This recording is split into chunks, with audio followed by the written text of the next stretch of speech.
오늘도 말씀과 함께 큐티로 승리하시길 축복합니다. 8월 10일 우리에게 주신 말씀은 이사야 23장 1절부터 18절까지 말씀입니다. 찬양과 함께 큐티를 시작하시기 바랍니다. 찬송가 510장 하나님의 진리 등대입니다. 오늘 말씀을 잘 이해할 수 있도록 성령님께 지혜를 구하시기 바랍니다. 큐티를 통해 깨달은 말씀을 삶에서 실천할 수 있도록 용기를 구하시기 바랍니다. 오늘은 부유한 두로의 몰락이라는 제목의 말씀입니다. 1절부터 7절은 두로의 몰락에 대한 말씀입니다. 두로에 관한 경고라. 다시스의 배들아, 너희는 슬피 부르짖을지어다. 두로가 황무하여 집이 없고 들어갈 곳도 없음이요, 이 소식이 기띔 땅에서부터 그들에게 전파되었음이라.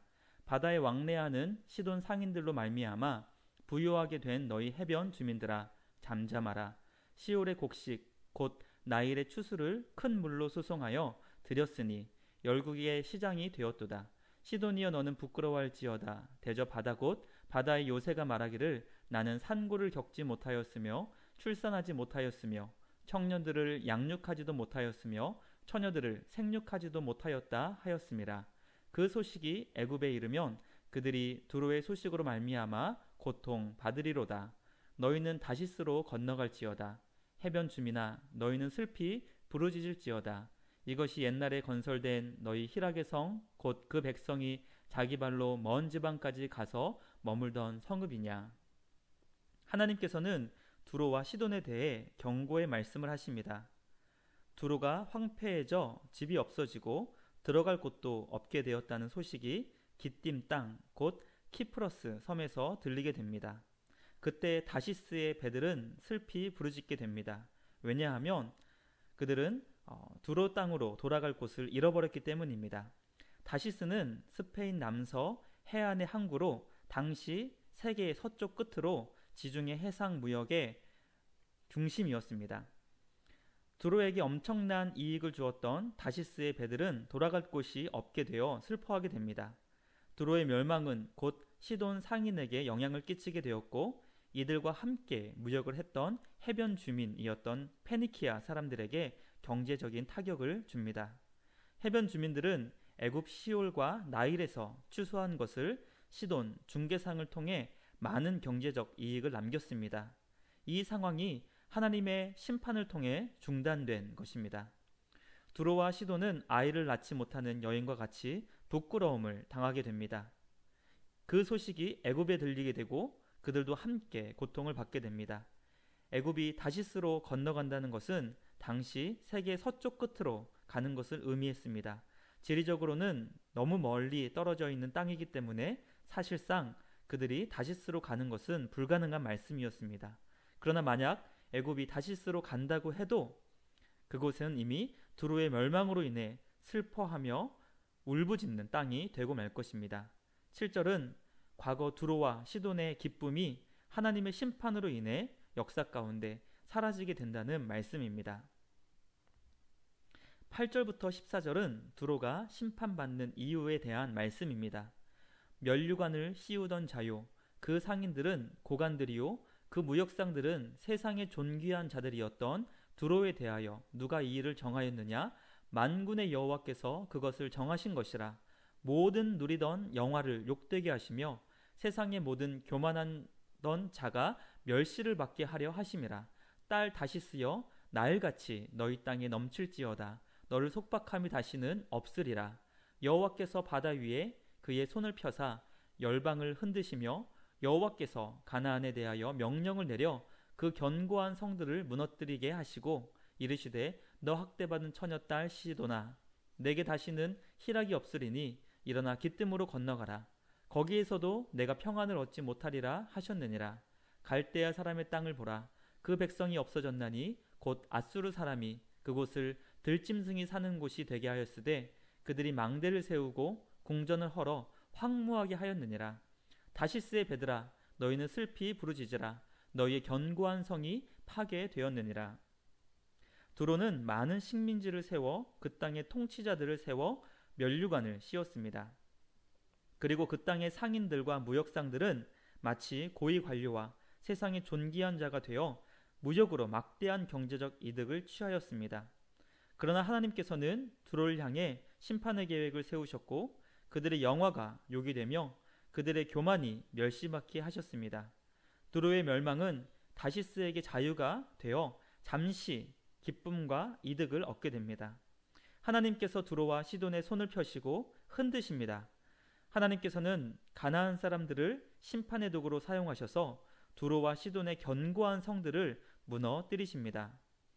주님께 심판을 받은 시돈에 사는 사람들에게는 기쁨이 없어질 것이고 그들이 기띔섬 곧 키프로스 섬으로 간다 할지라도 그곳에서 평안을 얻지 못할 것입니다.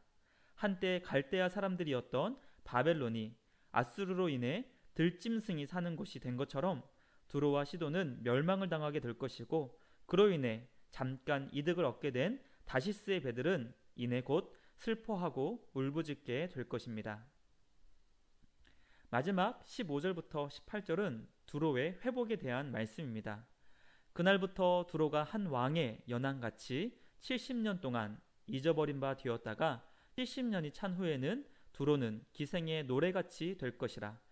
잊어버린 바 되었던 너 음녀여 수금을 가지고 성읍에 두루 다니며 기묘한 곡조로 많은 노래를 불러서 너를 다시 기억하게 하라 하였느니라. 70년이 찬 후에 여호와께서 두로를 돌보시리니 그가 다시 값을 받고 지면에 있는 열방과 음란을 행할 것이며 그 무역한 것과 이익을 거룩히 여호와께 돌리고 간직하거나 쌓아두지 아니하리니 그 무역한 것이 여호와 앞에 사는 자가 배불리 먹을 양식 잘 입을 옷감이 되리라. 두로에 대한 심판은 하나님께서 정하신 완전한 심판의 기간인 70년 후에 회복될 것이라고 말씀하십니다. 70년이 찬 후에는 하나님께서 그들을 돌보신다고 약속하십니다.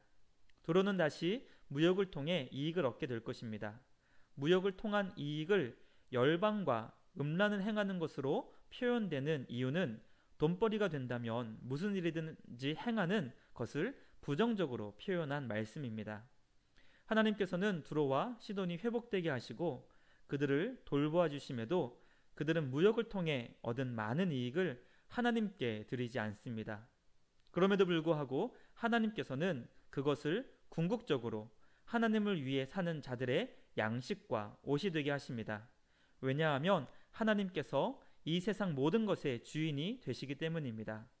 사도행전 12장을 보면 하나님께 영광을 돌리지 않은 헤롯이 하나님의 심판을 받아 벌레에 먹혀 죽게 되는 것을 보게 됩니다. 이 땅의 모든 것의 주인 되시는 하나님께 합당한 영광을 돌리는 지혜롭고 거룩한 삶이 우리에게 필요한 이유이며 우리는 그렇게 지혜롭고 거룩하게 삶을 살게 되기를 간절히 소망하게 됩니다. 말씀을 삶에 적용하기 원합니다. 이 세상의 영광을 우리는 얼마나 소원하며 살고 있습니까? 역사를 만드시는 하나님의 손에 우리의 삶을 맡기고 있습니까?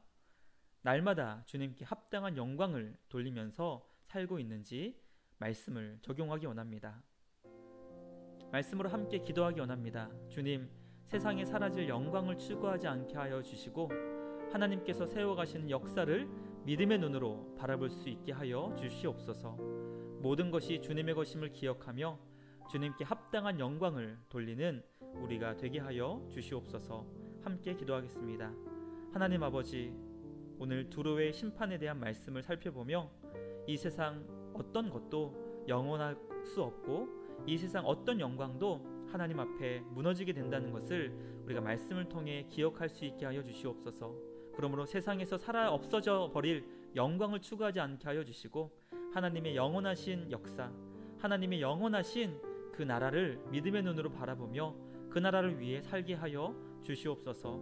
우리에게 주신 모든 것이 하나님의 은혜요 선물임을 늘 기억하게 하여 주시고 날마다 주님께 합당한 영광을 돌리는 지혜롭고 거룩한 주님의 백성들이 될 수 있도록 인도하여 주시옵소서. 오늘도 하나님께만 영광을 돌리며 주님을 위해 살아가는 우리 모두가 되게 하여 주실 줄 믿사오며 우리를 구원하신 예수님의 이름 받들어 기도드리옵나이다. 아멘. 오늘도 주님과 함께 말씀으로 승리하시길 축복합니다.